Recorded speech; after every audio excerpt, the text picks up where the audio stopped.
money in the world. It was at that time, or shortly thereafter, that I met Ray Jones of Afro.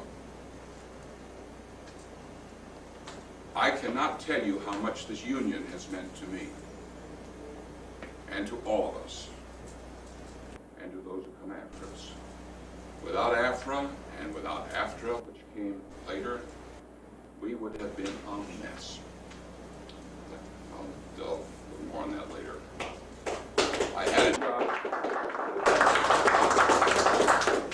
and I remember talking to an announcer named Frank McGovern, and saying, Frank, when I get to make $100 a week, I'm going to really be in good shape.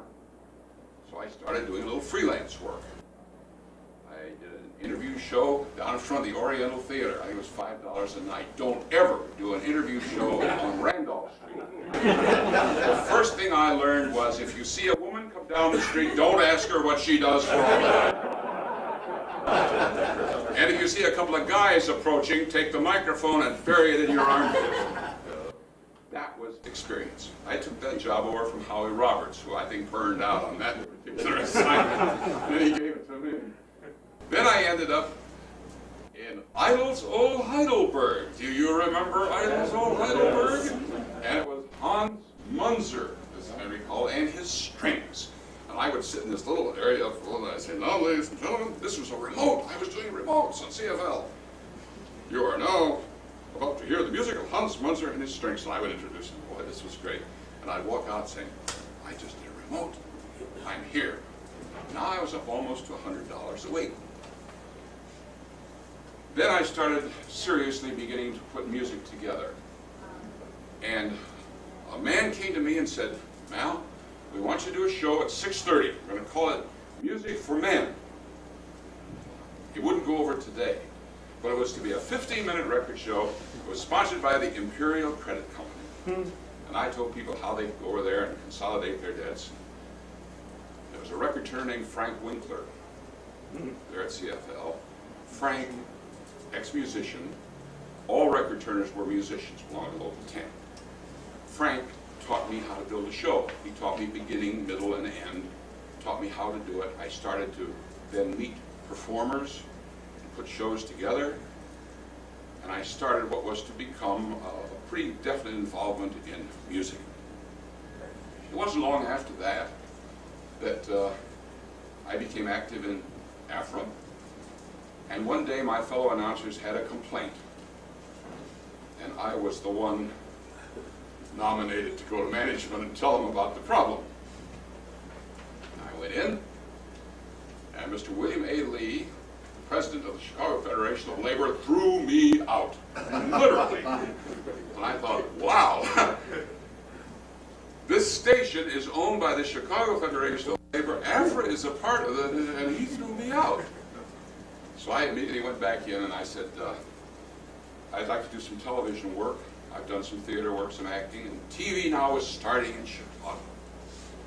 And they said, no, you're going to work for CFL exclusively. And I gave my notice and I left. So from 1950 to 1955, I did almost no radio. But these were such times. Oh, by the way, Bert Tillstrom did his first radio show on my show on WCFL. Kukla, Fran, and Ollie were there. I know they were there. I said to Burr, how do you want to work? And he said, well, I'll sit like this, and you sit like that. Don't look at me. So I didn't look at him. He didn't look at me. Beulah Witch flew around the studio. Ollie sat on my shoulder. It was such fun. And because of that, I began to be lucky that they would call me sometimes to go and fill in for Fran Allison when they were doing appearances around. During the time that I was at CFL, I learned to ad-lib.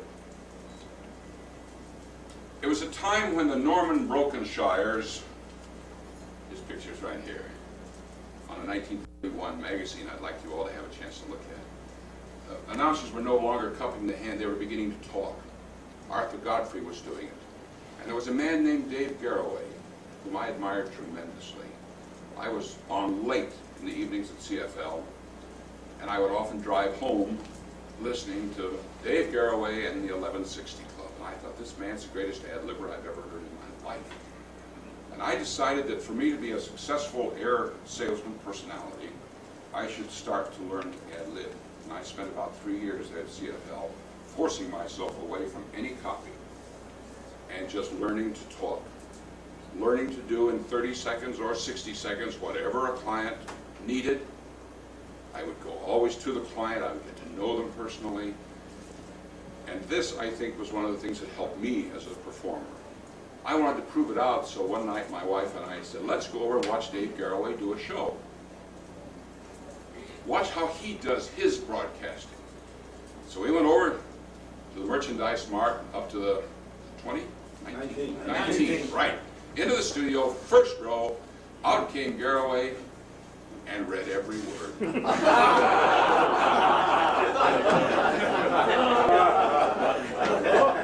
Charlie Andrews was Dave Garroway's writer, and boy, he was good.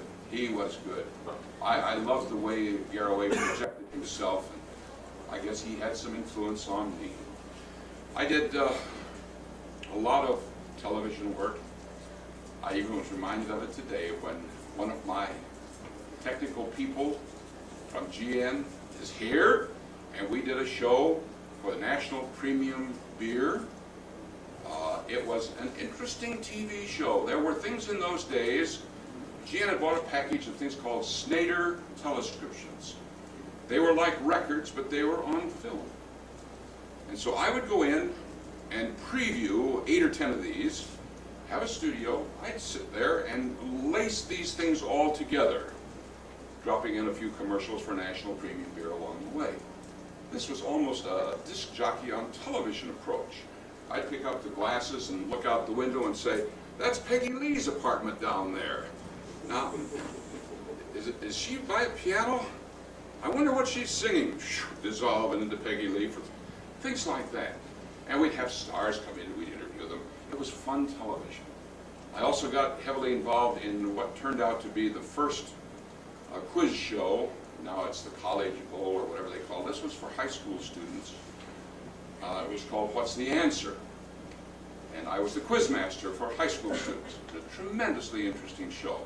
Went along from 1951 to about 54, and about that time the coax cable came in, and we were bucking our heads up against things like the Helen Hayes Theater from New York, 1 full-hour drama, and we had a budget of about $2.50. So when the coax cable came in, it spoiled a lot of the good fun that we had had. Gee, I remember doing a commercial in the State Lake building at 10:03, having the elevator greased and a cab waiting downstairs, shoot down the elevator, into the cab, across the bridge, into the Merchandise Mart, upstairs, into the studio, and do a commercial at 10:23.